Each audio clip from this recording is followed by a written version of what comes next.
Good. चलो, सर्वांचं welcome आहे आपल्या इयत्ता 10वीच्या या कोर्समध्ये, ज्याचं नाव आपण म्हटलं होतं की क्लास 10 सायन्स असणार आहे. आणि याच्यामध्ये आपण इयत्ता 10वीचा जो अभ्यासक्रम आहे तो इयत्ता 10वीचा अभ्यासक्रम अभ्यासणार आहोत. त्याच्यामध्ये आपल्याला इयत्ता 10वीचं जे पार्ट 1 आणि पार्ट 2 आहे, त्याच्यामध्ये पार्ट 1 मध्ये आपल्याला 10 चॅप्टर्स आहेत आणि पार्ट 2 मध्ये आपल्याला 10 चॅप्टर्स आहेत. पार्ट 1 मधले जे 10 चॅप्टर्स आहेत ते बेसिकली फिजिक्स आणि केमिस्ट्री याच्याशी संबंधित आहेत. तर पार्ट 2 मधले जे चॅप्टर्स आहेत, 10 chapters, they are basically related to the biology, म्हणजे केमिस्ट्री आणि बायोलॉजी. थोडासा काही भाग एन्व्हायरमेंटचा, काही भाग बायोलॉजीचा, अशा पद्धतीचे एक साधारण स्ट्रक्चर आपल्या या पूर्ण सिलेबसचा आहे. आपण बोर्डाच्या परीक्षेसाठी तयारी करतोय, त्याच्यामुळं खरं तर सर्वात आधी सगळ्यात महत्वाचं आपण या चॅप्टर्सचं वेटेज लक्षात घेतलं पाहिजे. आणि त्याच्यावरती आपण एक सेपरेट क्लास घेणार आहोत. उद्या जेव्हा आपला प्रत्यक्ष कोर्स सुरू होईल तेव्हा आपण पहिल्यांदा काय अभ्यासणार आहोत, तर पहिल्यांदा आपण अभ्यासणार आहोत की आपल्या प्रत्येक चॅप्टरला बोर्डाच्या परीक्षेमध्ये किती मार्काचं वेटेज आहे ते आपल्याला समजून घेणं का आवश्यक आहे, हे खूप महत्वाचं आहे. कशा पद्धतीचे आणि किती मार्काचे प्रश्न आपल्याला त्या चॅप्टर वरती विचारले जातील हे समजून घेणं परीक्षेच्या दृष्टीने खूप आवश्यक असतं.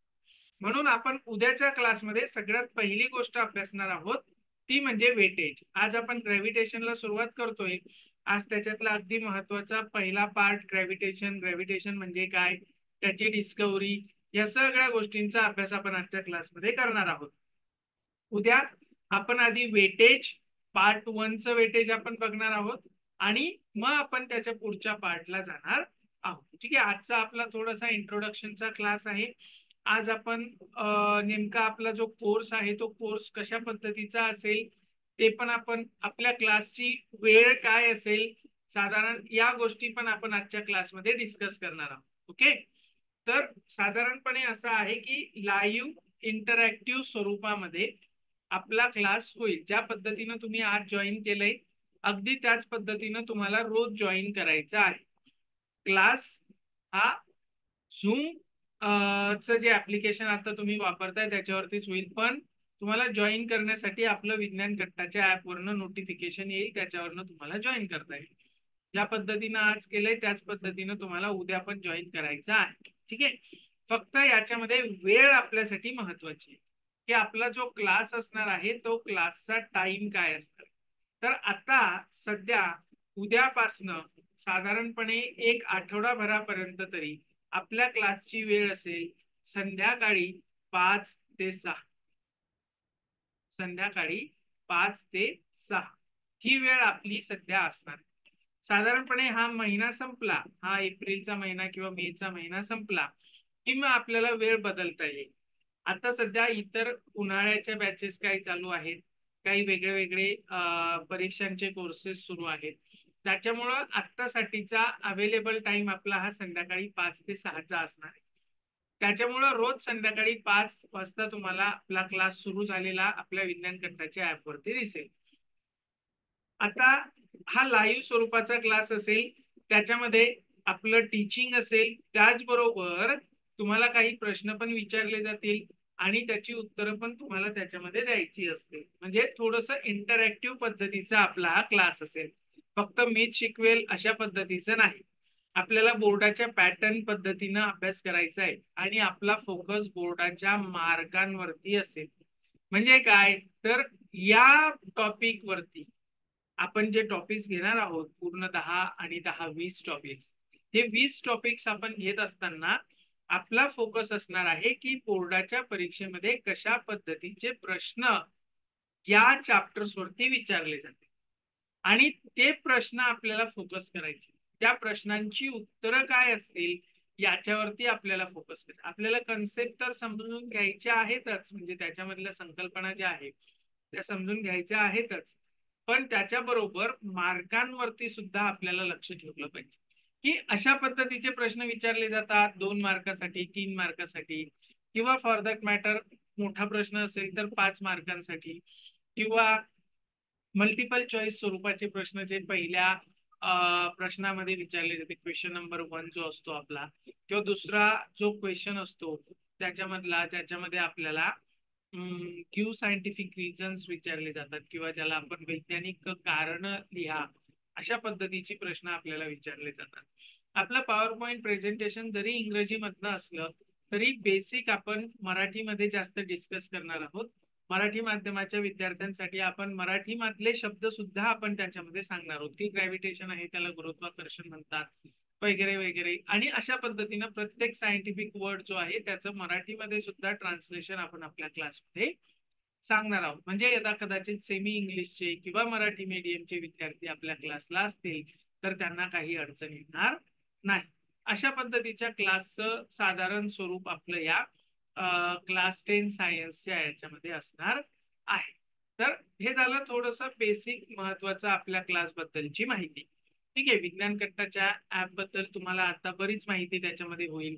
वेगळे वेगळे कोर्सेस आपण कशा पद्धतीने घेतो त्याच्याबद्दल पण, आपलं जे फ्रंट पेज आहे विज्ञान कट्टाच्या ऍपचं, ते जेव्हा तुम्ही ओपन कराल तेव्हा तुम्हाला विज्ञान कट्टाबद्दल पण डिस्क्रिप्शन वगैरे, वेगवेगळ्या कोर्सेस बद्दलची माहिती त्याच्यामध्ये सगळं तुम्हाला मिळून जाईल. त्याच्यामुळे आपण जास्त वेळ न घेता डायरेक्टली आता आपल्या ग्रॅव्हिटेशनच्या जो पार्ट आहे ज्याच्यासाठी बेसिकली आपण आजचा क्लास सुरू केलाय तो आपण घेऊया. ठीक आहे, चल. तर त्याच्यामध्ये सगळ्यात पहिले आणि सगळ्यात महत्वाची गोष्ट की ग्रॅव्हिटेशन म्हणजे काय, किंवा ज्याला आपण गुरुत्वाकर्षण असं म्हणतो, ते गुरुत्वाकर्षण म्हणजे नेमकं काय असतं ते आपण थोडस आधी समजून घेण्याचा प्रयत्न करूया. गुरुत्वाकर्षण म्हणजे काय, किंवा what is mean by gravitation. Gravitation is a force. ते एक प्रकारचं बल आहे. ते एक प्रकारचं बल आहे. आता बल म्हणजे काय, तर जेव्हा आपण इयत्ता 6वी मध्ये 7वी मध्ये किंवा 8वी मध्ये होतो तेव्हा आपण बलाची व्याख्या करत असताना किंवा फोर्सची डेफिनेशन करत असताना असं म्हटलं होतं की force is a push or pull effect. Push or pull effect, एखाद्या बॉडीवरती खेचणे किंवा ओढणे या प्रकारचा जो परिणाम आपल्याला एखाद्या वस्तूवरती दिसून येतो, ज्याच्यामुळे एखाद्या वस्तूची जागा बदलते, एखाद्या वस्तूची गती बदलते, एखाद्या वस्तूचा आकार बदलतो, एखाद्या वस्तूचा वेग, त्याची चाल किंवा त्याची दिशा बदलू शकते. सो दीज आर द काय म्हणूयात आपण बेसिक गोष्टी फोर्सच्या बाबतीमध्ये. की जर का समजा तुमच्याकडे एखादी वस्तू आहे, आता हा मोबाईल आहे, या मोबाईलला मी असं वर उचलून धरलं तर का, कारण मी त्याच्यावरती फोर्स लावलाय, वरच्या दिशेनं मी बल लावलं. अशा पद्धतीनं जर का मी कुठल्याही वस्तूवरती बल लावलं तर त्या वस्तूची जागा बदलत असते, त्या वस्तूची गती बदलत असते, त्या वस्तूचं काय म्हणूयात आपण शेप बदलत असतो. असे वेगवेगळे परिणाम या बलामुळे किंवा या फोर्समुळे आपल्याला होताना दिसत असतात. याला आपण फोर्स किंवा बल असं म्हणतो, की ज्याच्यामुळे एखाद्या वस्तूची गती बदलते, एखाद्या वस्तूची जागा बदलते, एखाद्या वस्तूचा शेप बदलतो वगैरे वगैरे. पुश ऑर पुल इफेक्ट त्याला आपण फोर्स. मग ग्रॅव्हिटेशन जे आहे, that gravitation is also a kind of a force. हे पण एक प्रकारचं बलच आहे. ग्रॅव्हिटेशन हे पण एक प्रकारचं बलच आहे. पण this gravitational force is a universal force. ते एक वैश्विक प्रकारचं बल आहे. आता याचा अर्थ आपण समजून घेतला पाहिजे. What is mean by universal force किंवा वैश्विक बल म्हणजे नेमकं काय, तर जे बल सगळ्या विश्वामध्ये कार्यरत असतं, that force which is present, which is active throughout the universe, that is called as universal force.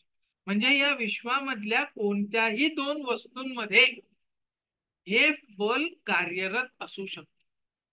म्हणजे उदाहरणार्थ विश्वामधल्या कोणत्याही दोन वस्तू जर म्हटल्या तर साधारणपणे या माझ्या सोबत असणाऱ्या दोन वस्तू, ही एक मोबाईल आहे आणि एक वॉलेट आहे, यांच्यामध्ये पण अट्रॅक्शन असेल. जसं माझा पृथ्वी आणि चंद्र यांच्यामध्ये पण अट्रॅक्शन असेल, यांच्यामध्ये पण हे फोर्स असेल. विश्वामधल्या कोणत्याही वस्तूंमध्ये असणार किंवा असू शकणार हे फोर्स, याला आपण युनिव्हर्सल फोर्स किंवा वैश्विक बल असं म्हणतो. तर हे जे ग्रॅव्हिटेशन आहे हे ग्रॅव्हिटेशन वैश्विक बल आहे किंवा युनिव्हर्सल फोर्स आहे. This is very very important point. आता हे जे ग्रॅव्हिटेशन आहे किंवा हे जे फोर्स आहे ग्रॅव्हिटेशनचं, याचा शोध सर आयझॅक न्यूटन यांनी लावलेला आहे. सर आयझॅक न्यूटन यांनी. आता हे सर आयझॅक न्यूटन कोण होते, काय होते, कुठले होते, त्यांनी अजून काय काय शोध लावलेले आहेत त्याच्याबद्दल आपल्याला इन डिटेल माहिती घ्यायची आहे. आता सध्या पुरतं फक्त एवढं लक्षात ठेवा की ग्रॅव्हिटेशन फोर्स किंवा गुरुत्वाकर्षण बल हे वैश्विक बल आहे. It's an universal force. ते सगळ्या विश्वामध्ये कार्यरत असते. आपल्या विश्वाचा जर तुम्ही पसारा बघितला तर तो खूप मोठा आहे, खूप खूप प्रचंड आहे. आणि हे विश्व सतत प्रसरण पण पावतंय, एक्सपांड होतंय. पण जर त्या विश्वामधल्या कोणत्याही दोन वस्तू, मग आपण साधारणपणे असा विचार करू की आपली पृथ्वी आहे आणि चंद्र आहे, या दोघांमध्ये पण एक बल कार्यरत असेल, त्याला आपण ग्रॅव्हिटेशनल फोर्स. तर अशा पद्धतीचं हे युनिव्हर्सल फोर्स आहे ग्रॅव्हिटेशनल फोर्स.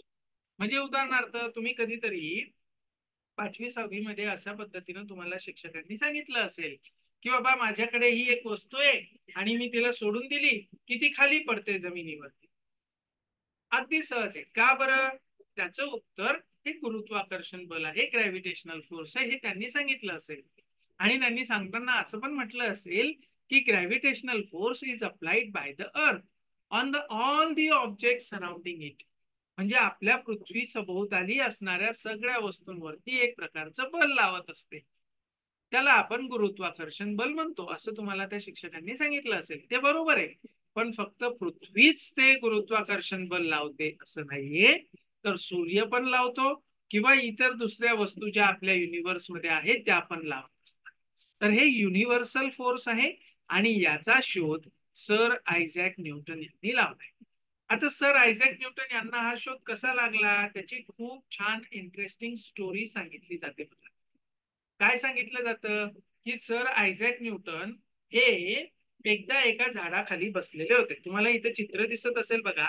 हे सर आयझॅक न्यूटन इथे एका झाडाखाली बसलेले आहेत आणि त्यांच्या डोक्यामध्ये सफरचंद पडलं. सो त्यांच्या डोक्यावरती सफरचंद पडलं आणि ते सफरचंद त्यांच्या डोक्यावरती पडल्याच्या नंतर त्यांना एक प्रश्न पडला की बाबा हे सफरचंद खालीच का पडलं सरळ असं. आता ही गोष्ट तुम्ही खरी मानू शकता, ही गोष्ट तुम्ही खोटी मानू शकता, कारण याचा कुठलाही लिखित स्वरूपात पुरावा नाहीये. ही लोकांनी बनवलेली स्टोरी आहे. पण सर आयझॅक न्यूटन यांच्या कॉलेजला सुट्टी लागलेली असताना ते त्यांच्या गावाकडे गेले होते आणि गावाकडे रस्त्यावरनं चालत असताना त्यांच्या डोक्यात ते गुरुत्वाकर्षण, ग्रॅव्हिटेशन किंवा त्यांचा काय प्रयोग, संशोधन जे काय होतं ते सगळं चाललेलं होतं.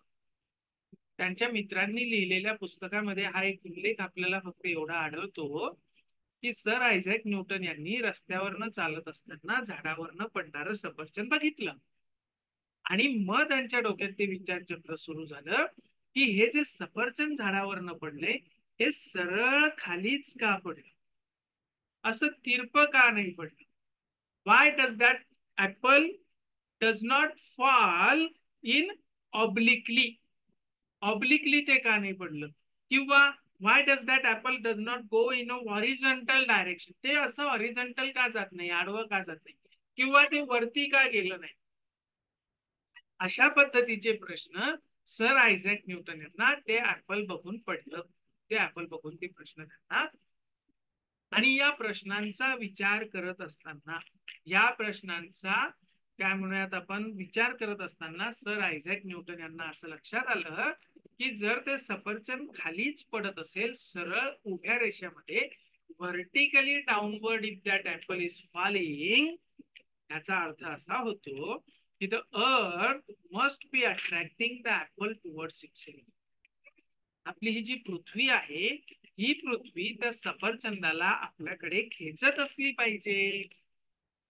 आणि त्याचाच अर्थ असा होतो की त्या सफरचंदावरती आपल्या अर्थकडनं एक फोर्स लावलं गेलं पाहिजे, कारण आपोआप तर कुठलीही वस्तू जागेवरनं हलत नाही. असं सर आयझॅक न्यूटन यांनीच त्यांच्या लॉज ऑफ मोशन मध्ये आपल्याला सांगून ठेवलंय, गतीच्या नियमांमध्ये आपल्याला सांगून ठेवलंय की बाबा जर का समजा तुम्ही कुठल्याही वस्तूवरती कोणत्याही प्रकारचं फोर्स लावलं नाही तर ती वस्तू आहे त्याच अवस्थेत राहते, ज्याला आपण जडत्व किंवा इनर्शिया असं म्हणतो. हे सर आयझॅक न्यूटन यांनीच त्यांच्या लॉज मध्ये सांगितले. मग जर का सफरचंद खाली पडतंय तर त्याचा अर्थ त्याच्यामध्ये कुठलं तरी फोर्स ऍक्ट होत असलं पाहिजे, and this force that must be an attractive force. ते अट्रॅक्टिव्ह असलं पाहिजे, ते आकर्षण बल असलं पाहिजे, कारण सफरचंद आकर्षित होत आहे, अट्रॅक्ट होत आहे टुवर्ड्स द अर्थ, म्हणून that force must be an attractive force.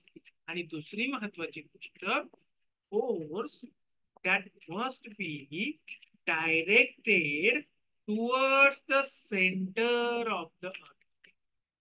हे जे फोर्स आहे, हे जे बल आहे, ते पृथ्वीच्या केंद्राकडे आकर्षित झालेलं असतं. त्याची दिशा जी आहे, त्याची डायरेक्शन जी आहे, that direction should be towards the center of the पृथ्वीच्या केंद्राकडे त्या डायरेक्शन असलं पाहिजे. ह्या गोष्टी सर आयझॅक न्यूटन यांच्या काय म्हणूयात आपण त्या लक्षात आल्या जेव्हा त्यांनी या गुरुत्वाकर्षणाबद्दल अधिक विचार करायला सुरुवात केली तेव्हा. आता ही जी गोष्ट आहे किंवा डिस्कवरी आहे ग्रॅव्हिटेशनल फोर्सची, ही कुणालाही जमली असती, म्हणजे विज्ञानामधले जी लोक आहेत, शास्त्रज्ञ असतील किंवा इतिहासकार असतील, विज्ञानाचा इतिहास सांगणारी लोक असतील, ती अशी म्हणतात की हे जे काय आतापर्यंत आपण बघितलं की बाबा this apple falls down towards the earth, हे ऍपल काही फक्त सर आयझॅक न्यूटन यांना दिसलं का? तसं नाही. त्यांच्या आधी हजारो लाखो लोकांनी एक सफरचंद झाडावरनं पडताना बघितलं असेल, पण त्यांना गुरुत्वाकर्षण का सुचलं नाही? कारण त्यांना तसा प्रश्न पडला नाही. बरं, प्रश्न पडला, त्याची उत्तरं सापडली, ती शोधलीत की अर्थ कडे ते सफरचंद अट्रॅक्ट होतंय आणि मग त्याच्यासाठी ग्रॅव्हिटेशनल फोर्स कार्यरत असेल वगैरे वगैरे, इथपर्यंतचा शोध सर आयझॅक न्यूटन नसते समजा, तर दुसऱ्या कुठल्या माणसाला तो लागला असता, असं बरेच शास्त्रज्ञ इतिहासकार वगैरे लोक सांगतात. पण सर आयझॅक न्यूटन यांची विशेषता या ग्रॅव्हिटेशन मध्ये अशी आहे बघा, की सर आयझॅक न्यूटन यांनी त्याच्या पुढे जाऊन थोडासा विचार केला. The further question that came into the mind of Sir Isaac Newton, त्यांच्या मनामध्ये आलेले पुढचे प्रश्न की ते खूप आणि खूप महत्वाचे होते. काय होतं माहितीये?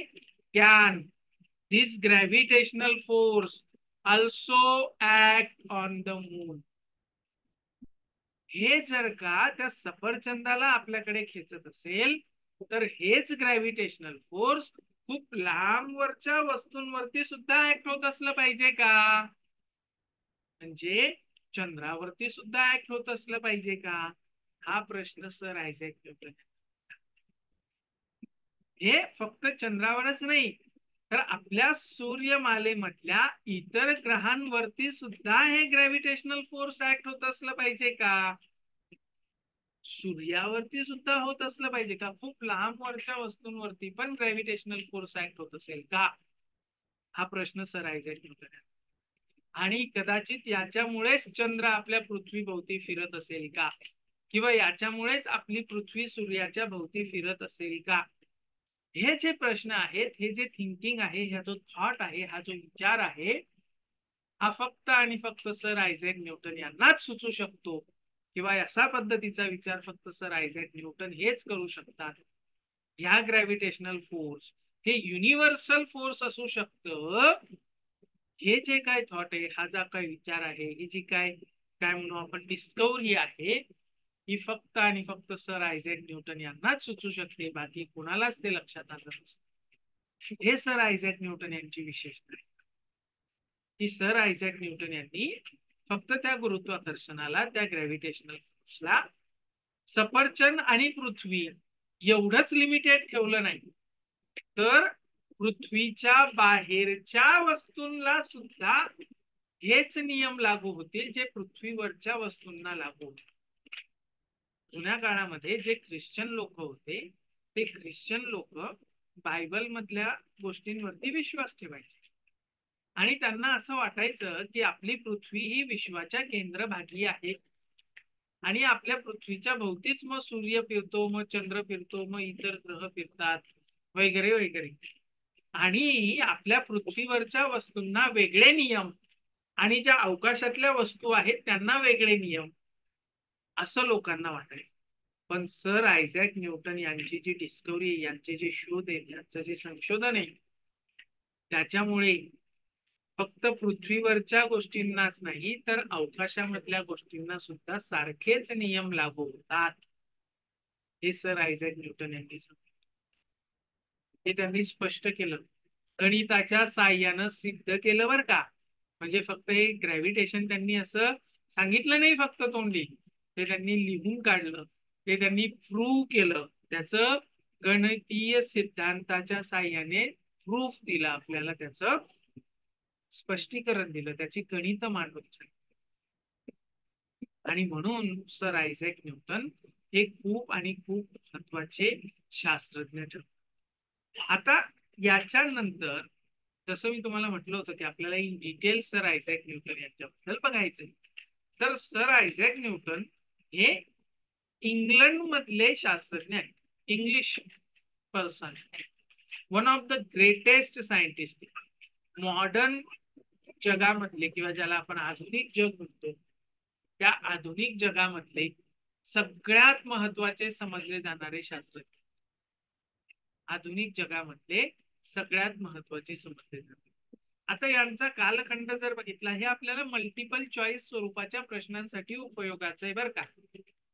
की सर आयझॅक न्यूटन यांनी गुरुत्वाकर्षणाचा शोध लावला होता, किंवा ते ब्रिटन मधले होते, इंग्लंड मधले होते, त्यांचा कालखंड कोणता होता, या बेसिक फॅक्च्युअल गोष्टी आहेत ज्याच्यावरती बहुपर्यायी स्वरूपाचे किंवा मल्टिपल चॉईस स्वरूपाचे क्वेश्चन्स आपल्याला बोर्डाच्या परीक्षेमध्ये विचारले जाऊ शकतात.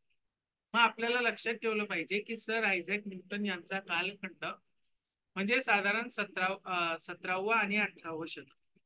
1642 मध्ये त्यांचा जन्म झालेला आहे 17व्या शतकामध्ये, आणि 1727 मध्ये त्यांचा मृत्यू झालेला आहे साधारण 18व्या शतकाच्या सुरुवातीच्या एक दुसऱ्या दशकामध्ये, तिसऱ्या दशकात. अशा पद्धतीचे हे सर आयझॅक न्यूटन 17व्या आणि साधारणपणे 18व्या शतकाच्या सुरुवातीच्या कालखंडामधले शास्त्रज्ञ. सर आयझॅक न्यूटन यांनी आपल्याला कोणत्या प्रकारचे संशोधन त्यांनी केलेले, कोणत्या प्रकारचे शोध त्यांनी लावलेले आहे, हे आपल्यासाठी खूप महत्वाचं.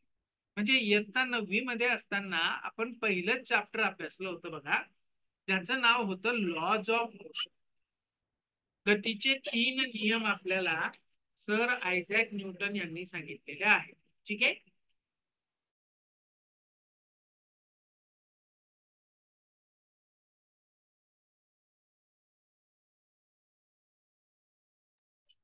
त्यांनी लॉज ऑफ मोशन सांगितले, गतीचे 3 नियम सांगितलेले आहेत, ज्याच्यामध्ये जडत्वाचा नियम असेल, त्याच्यानंतर आपला संवेगाचा नियम असेल किंवा मोमेंटमचा लॉ असेल, आणि ऍक्शन रिॲक्शनचा लॉ असेल. हे आपण इयत्ता 9वी मध्ये अभ्यासलेलं आहे. हे 3 डिफरंट लॉज ऑफ मोशन आणि इक्वेशन्स ऑफ मोशन, ज्याला आपण कायनेमॅटिक इक्वेशन्स म्हणतो किंवा गतीय समीकरण असं म्हणतो, ही 3 गतीय समीकरण सुद्धा आपल्याला सर आयझॅक न्यूटन यांनी सांगितलेली आहे. त्याचबरोबर त्यांनी त्यांचा गुरुत्वाकर्षणाचा सिद्धांत, थेअरी ऑफ ग्रॅव्हिटी, जे आपण या पाठामध्ये अभ्यासतोय, ते थेअरी ऑफ ग्रॅव्हिटी सुद्धा सांगितले. आणि हे सगळ्या गोष्टीवर का, laws of motion, equations of motion आणि थेअरी ऑफ ग्रॅव्हिटी, हे त्यांनी त्यांच्या एका पुस्तकामध्ये लिहिलेलं आहे. त्या पुस्तकाचं नाव आपल्यासाठी खूप महत्वाचं आहे, जे आपल्याला बहुपर्यायी स्वरूपाच्या प्रश्नांमध्ये विचारलं जाऊ शकतं. ज्या पुस्तकामध्ये सर आयझॅक न्यूटन यांनी हे laws of motion, equations of motion, किंवा थेअरी ऑफ ग्रॅव्हिटी मांडलेली आहे. त्या पुस्तकाचं नाव आहे प्रिन्सिपिया. आता हे खूप छोटं नाव आहे, आपल्या पुस्तकामध्ये दिलेलं एवढं छोटं नाव आहे. ओरिजिनल पुस्तकाचं नाव मात्र खूप मोठं होतं. त्याचंही शॉर्ट फॉर्म प्रिन्सिपिया मॅथेमॅटिका असं होतं. आपल्या पुस्तकामध्ये फक्त प्रिन्सिपिया नाव दिलेलं आहे, पण हेच नाव आपल्यासाठी महत्वाचं आहे. त्याचं कारण असं आहे की आपल्याला बहुपर्यायी स्वरूपांच्या प्रश्नामध्ये हे नाव विचारलं जातं. The book which was written by sir Isaac Newton, किंवा सर आयझॅक न्यूटन यांनी लिहिलेलं पुस्तक, त्याचं नाव काय? त्याचं नाव प्रिन्सिपिया. प्रिन्सिपिया अशा पद्धतीचं हे खूप महत्वाचं पुस्तक, ज्याच्यामध्ये लॉज ऑफ मोशन मांडलेले आहेत, त्याच्यामध्ये इक्वेशन्स ऑफ मोशन लिहिलेली आहेत, त्याच्यामध्ये थिअरी ऑफ ग्रॅव्हिटी. पण सर आयझॅक न्यूटन काही फक्त एवढं संशोधन करून थांबले नव्हते. त्यांनी याच त्यांच्या ग्रॅव्हिटेशन थिअरीचा उपयोग करून पुढे आपल्या सूर्यमालेमधले जे काही ग्रह आहेत त्या ग्रहांचं जी गती आहे त्या गतीचे नियम जे आपल्याला केपलर नावाच्या शास्त्रज्ञाने सांगितले होते, जे आपल्याला या पाठामध्ये अभ्यासायचे आहेत. ग्रहांच्या गतीचे नियम, किंवा ज्याला म्हटलं जातं लॉज ऑफ प्लॅनेटरी मोशन. हे 3 लॉज योहानस केपलर नावाच्या शास्त्रज्ञाने मांडलेले आहेत बघा, जे आपल्याला इन डिटेल अभ्यासायचे आहेत या पाठात. याच्या मागचं कारण मात्र त्या योहानस केपलरला सांगता आलं नव्हतं. त्याने फक्त ग्रहाच्या गतींचे 3 नियम मांडले. वेगवेगळ्या प्रकारची निरीक्षणं त्यांनी अभ्यासली, त्यांनी काही निरीक्षणं केली, आणि त्या निरीक्षणांच्या साहाय्याने त्याने ग्रह जे आहेत आपल्या सूर्यमालेमध्ये अशा अशा पद्धतीनं सूर्याभोवती फिरतात, त्याच्याशी संबंधित 3 नियम सांगितले, जे आपल्याला या पाठामध्ये अभ्यासायचे आहेत. पण त्याच्या मागचं कारण मात्र त्या योहानस केपलरला देता आलं नाही. ते कारण आपल्या सर आयझॅक न्यूटन यांनी एक्सप्लेन करून सांगितलं, मॅथेमॅटिकली प्रूव्ह करून सांगितलं. Reasons behind Kepler's 3 laws of planetary motion that was mathematically derived. Kepler's law त्यांनी गणिताच्या साहाय्याने तो सिद्ध केला. आणि हे गणित करण्यासाठी त्यांना बेरीज, वजाबाकी, गुणाकार, भागाकार ह्या ज्या प्रक्रिया आहेत गणितामधल्या, ह्या खूप तोडक्या वाटायला लागल्या, खूप कमी पडायला लागलं त्यांना हे गणित मांडताना. मग त्यांनी गणिताच्या नवीनच प्रक्रियांचा शोध लावला. त्याच्यातनं गणिताची एक नवीनच शाखा निर्माण झाली, ज्याला आज आपण कॅल्क्युलस या नावानं ओळखतो. Sir Isaac Newton invented a new branch of mathematics. मॅथमॅटिक्सची, गणिताची एक नवीच शाखा त्यांनी जन्माला घातली. त्याचं नाव कॅल्क्युलस. आपल्यालाही विचारलं जातं की the branch of mathematics which was invented by sir Isaac Newton, त्या ब्रांच ऑफ मॅथमॅटिक्सचं नाव काय आहे? तर त्याचं नाव आहे कॅल्क्युलस. कॅल्क्युलस नावाची शाखा गणिताची ती सर आयझॅक न्यूटन यांनी शोधून काढली. याच बरोबर फक्त एवढंच नाही बरं का, याच्या व्यतिरिक्त म्हणजे त्यांनी गती वगैरे असेल, गुरुत्वाकर्षण असेल, प्लॅनेटचे नियम असतील, किंवा त्याच्यासाठीची गणितं असतील, त्याच्या बरोबर त्यांनी खूप मूलभूत असं संशोधन केलेलं आहे. कशामध्ये माहितीये? लाईट, प्रकाश. आपण आज इंद्रधनुष्य बघतो, आणि इंद्रधनुष्यामध्ये पांढऱ्या रंगापासून 7 वेगवेगळे रंग, ज्याला आपण तानापीही निपाचा, किंवा तांबडा, नारंगी, पिवळा, हिरवा, निळा, जांभळा, पारवा, किंवा इंग्रजीमध्ये ज्याला आपण विब्ग्योर स्पेक्ट्रम असं म्हणतो, व्हायलेट, इंडिगो, त्याच्यानंतर ब्ल्यू, त्याच्यानंतर ग्रीन, येलो, ऑरेंज, रेड, असे वेगळे वेगळे कलर्स आपल्याला इंद्रधनुष्यामध्ये दिसतात. पण हे कसे तयार होतात? याच्या मागचं जे तंत्र आहे, याच्या मागचं जे विज्ञान आहे, याच्या मागचं जे डिस्पर्शन ऑफ लाईट किंवा प्रकाशाचं अपस्करण ज्याला आपण म्हणतो, त्या प्रकाशाच्या अपस्करणाचा प्रकाशाच्या डिस्पर्शनचा, इंद्रधनुष्य तयार होण्याच्या प्रक्रियेचं विज्ञान सर आयझॅक न्यूटन यांनी आपल्याला सांगितले. त्यांनी एक हीटशी संबंधित लॉ मांडलेला आहे. Heat, Newton's law, Newton's law of heating आणि Newton's law of cooling. Newton यांनी एखादा पदार्थ थंड होण्याचा वेग हा कशावरती अवलंबून असतो त्याच्याशी संबंधित एक महत्वाचा नियम म्हणतोय. त्याचं अगदी साधं उदाहरण मी तुम्हाला सांगतो की आता सध्या उन्हाळ्याचा पिरियड आहे आणि तुम्ही जर का उन्हाळ्याच्या पिरियड मध्ये बशीमध्ये चहा घेतला तर तो चहा थंड व्हायला थोडासा वेळ लागतो, जास्त वेळ लागतो. पण हिवाळ्याच्या दिवसामध्ये मात्र तोच चहा पटकन थंड होतो. असं का? कारण तो चहा थंड होण्याचा वेग हा त्या चहाचं तापमान आणि आजूबाजूचं तापमान यांच्यामध्ये असणारा फरक, ज्याला डेल्टा टी म्हटलं जातं, त्या फरकावरती अवलंबून असतो. उन्हाळ्याच्या दिवसामध्ये चहा पण गरम आहे, आजूबाजूचं वातावरण पण गरम आहे, या दोघांच्या तापमानामधला फरक खूप कमी असतो, म्हणून चहा थंड व्हायला वेळ लागतो. पण हिवाळ्यामध्ये मात्र बाहेरचं तापमान खूप कमी आहे, चहाचं तापमान जास्त आहे, त्या दोघांमधला फरक जास्त आहे, म्हणून चहा लवकर थंड होतो. अशा पद्धतीचा एक हीटशी संबंधित महत्वाचा नियम सर आयझॅक न्यूटन यांनी सांगितले. साऊंड, बर का, ध्वनी, ध्वनी, साऊंड, ध्वनीचा वेग हा जो आज आपल्याला माहिती आहे की साधारणपणे 334 मीटर पर सेकंड एवढा आहे.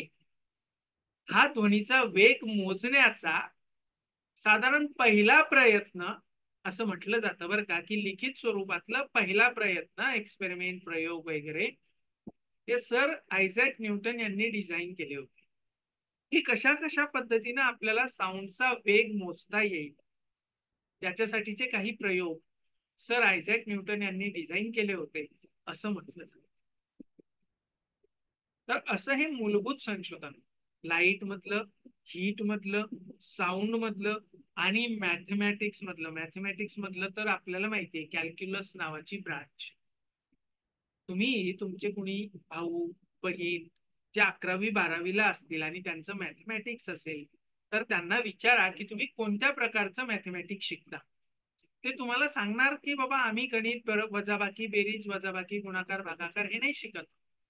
आम्ही डेरिव्हेटिव्ह, इंटिग्रेशन, लिमिट, कंटिन्युटी अशा वेगळ्याच प्रकारचं गणित शिकतो. ते जे गणित आहे जे संशोधनामध्ये आणि इतर क्षेत्रामध्ये खूप मोठ्या प्रमाणावरती वापरलं जातं, ते कॅल्क्युलस नावाचं गणित हे सर आयझॅक न्यूटन यांनी शोधून काढले. आणि सर आयझॅक न्यूटन यांनी हे पहिले शास्त्रज्ञ होते ज्यांनी रिफ्लेक्टिंग प्रकारचा टेलिस्कोप बनवला होता आणि तो वापरला होता. सर आयझॅक न्यूटन हे रिफ्लेक्टिंग टेलिस्कोप बनवणारे पहिले शास्त्रज्ञ आहेत बरं का, पहिले. आता रिफ्लेक्टिंग टेलिस्कोप हा आपल्याला शेवटच्या चॅप्टर मध्ये येणार आहे. स्पेस मिशन्स नावाचं जे आपलं चॅप्टर आहे त्याच्यामध्ये हे टेलिस्कोप तुम्हाला येईल. आता फक्त समजण्यासाठी म्हणून सांगतो की अशा पद्धतीचा टेलिस्कोप ज्याच्यामध्ये लाईटचं रिफ्लेक्शन घडवून आणलं जातं, त्याच्यामध्ये एक आरसा वापरला जातो, एक मिरर वापरला जातो आणि त्या मिररच्या साह्याने, आरशाच्या साह्याने आपल्याला ज्या अवकाशामधल्या वस्तू बघायच्या आहेत त्यांच्या स्पष्ट प्रतिमा मिळवल्या जातात, क्लिअर इमेजेस मिळवल्या जातात. त्याच्यासाठीचा आरसा वापरण्याची पद्धत टेलिस्कोप मध्ये ही सर आयझॅक न्यूटन यांनी सुरू केली. तर अशा पद्धतीनं अगदी वेगळे वेगळे संशोधन, शोध लावणारे हे शास्त्रज्ञ. येते लक्षात तुमच्या सगळ्यांच्या? सर, हा, येस बाळा. हे साऊंडचं डेफिनेशन समजलं नाही. साऊंडचं म्हणजे साऊंडचा स्पीड कसा मेजर करता येईल किंवा कसा मोजता येईल आपल्याला, याच्याशी संबंधित काही महत्वाचे प्रयोग हे सर आयझॅक न्यूटन यांनी केले असं आज मानलं जातं किंवा त्याचे उल्लेख आपल्याला त्यांच्या लिखाणामध्ये, रायटिंग मध्ये सापडतात की कशा कशा पद्धतीने आपल्याला साऊंडचा वेग मोजता येईल. आज आपल्याला माहिती आहे तो 334 मीटर पर सेकंद एवढा आहे, पण तो मोजायचा कसा, याचे सुरुवातीचे प्रयोग सर आयझॅक न्यूटन यांनी केले होते, असं त्यांच्या काही लिखाणांमधनं काही पुस्तकांमधनं आपल्याला सापडतं. येतंय लक्षात, कळालं? हो सर. Okay, yes, good. तर अशा पद्धतीनं हे आपले सर आयझॅक न्यूटन आणि त्यांनी लावलेले हे महत्वाचं शोध. आपल्याला याच्यावरती खूप प्रश्न विचारले जाऊ शकतात बरं का, की सर आयझॅक न्यूटन कुठले होते, कधी त्यांचा कालखंड होता, त्यांनी कोणतं पुस्तक लिहिलं होतं, त्यांनी कोणत्या प्रकारचं गणित शोधलं, त्याच्यानंतर रिफ्लेक्टिंग टेलिस्कोप बनवणारे पहिले शास्त्रज्ञ कोण होते, केपलरच्या लॉचं स्पष्टीकरण देणारे, मॅथमॅटिकली त्याला डिराईव्ह करणारे कोण होते, असे खूप वेगवेगळे प्रश्न आपल्याला या सर आयझॅक न्यूटन यांच्याबद्दल विचारले जाऊ शकतात. ठीक आहे, तर एवढं सर आयझॅक न्यूटन यांच्याबद्दलची माहिती आपण आजच्या क्लासमध्ये बघितली. आता याच्या पुढचा भाग जो आहे, ज्याच्यामध्ये आपल्याला सर्क्युलर मोशन किंवा ज्याला आपण असं म्हणतो की वर्तुळाकार गती, की एखादा पदार्थ एखादा वस्तू जर का वर्तुळाकार मार्गावरती फिरत असेल तर त्याची गती कशी असते आणि त्याच्यावरती काम करणारं एक फोर्स किंवा एक बल ते कसं असतं ते आपण पुढच्या क्लासमध्ये बघणार आहोत. ठीक आहे, येतंय लक्षात सगळ्यांच्या?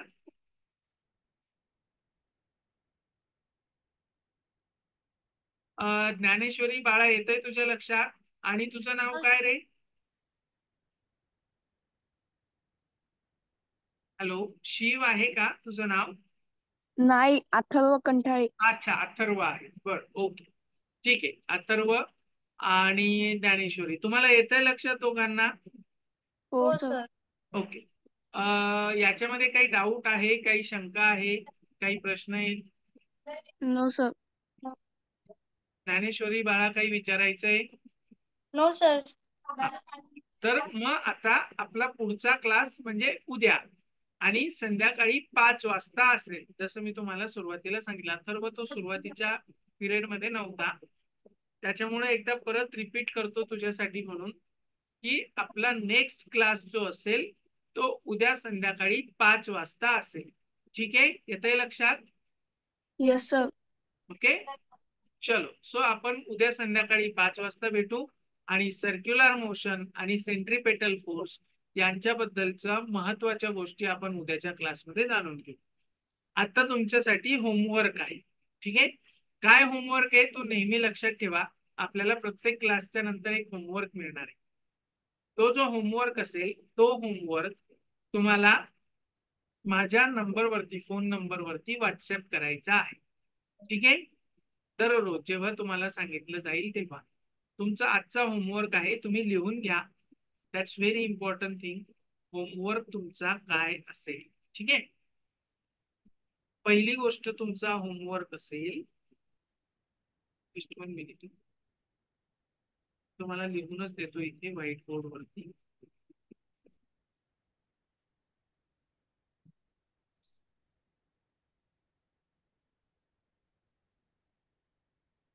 Define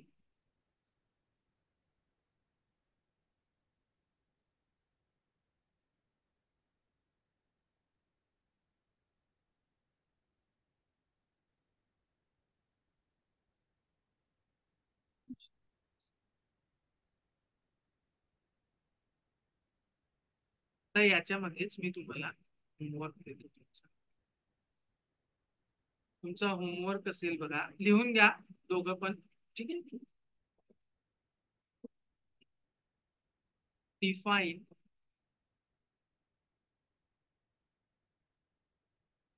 gravitational force.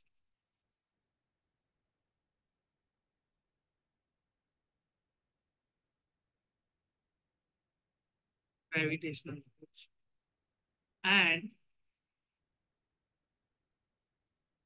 write the name of scientist who discovered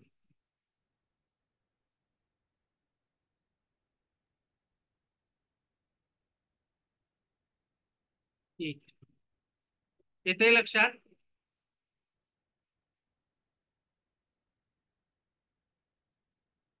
कळतंय का? Define gravitational force and write the name of scientist who discovered it. हा पहिला प्रश्न. ओके. Yes, sir. हा. सेकंड क्वेश्चन बघा. Second question.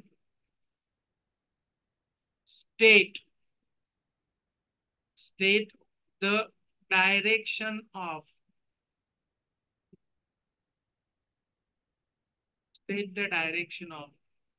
gravitational force.